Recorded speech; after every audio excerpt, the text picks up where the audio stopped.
मो पाखक बहुत जन कंसल्टेशन आसती आउ मैक्सिमम क्लाइंट कर गोटे बड़ प्रोब्लेम थाए सेटा लोन। तो आज से लोन टाक आपण केमिति सुझी पारिबे तापई कौन आम उपाय करिपरिबा से विषय में आपको कहबी। ता पूर्व जदि आपण चैनल को सब्सक्राइब करना ताले गोटे छोट सब्सक्राइब कर दिंतु।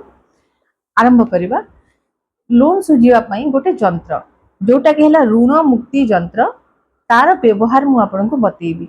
आउ ए जंत्रटी आपण लोन सुझापी आपन को साहाय्य करिवो।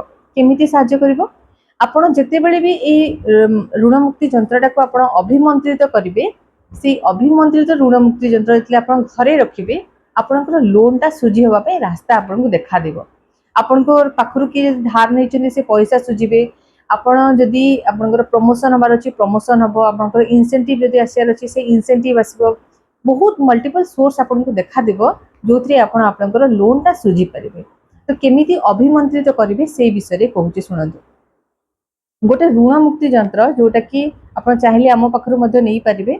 एटा कॉपर प्लेट रे हेची तंबा ऊपर हेची से तंबा फलक ऊपर जो जंत्रटी हेची ताको आपण गुरुवार दिन संध्या परे आपण धूप संध्या धूप दे सारले तापरे गोटे लाल कलर गोटे छोट कपड़ा नहीं जिबे ता ऊपर ए जंत्रटी को रखिबे। आउ श्री मंत्र को उच्चारण करी आपण 108 टी चाउल प्रति गोटे चाउल पकेले आउ श्री मंत्र उच्चारण कले एमिति 108 थर आपण श्री मंत्र को उच्चारण करिवे। और लगातार ए प्रोसेस को आपन को 8 दिन करियार अछि। आउ 8 दिन कला परे वर्तमान आपनकर ए जो जंत्रटी से अभिमंत्रित हे गेला। ए अभिमंत्रित जंत्रटी को आपण ठाकुर घरे रखि पारंती किंबा आपण निजर आलमीरा रे रखि देबे। आपण देखिबे आपनकर लोन सुझियार रास्ता आपन को देखा देबो। आज पई एतिकी जय जगन्नाथ।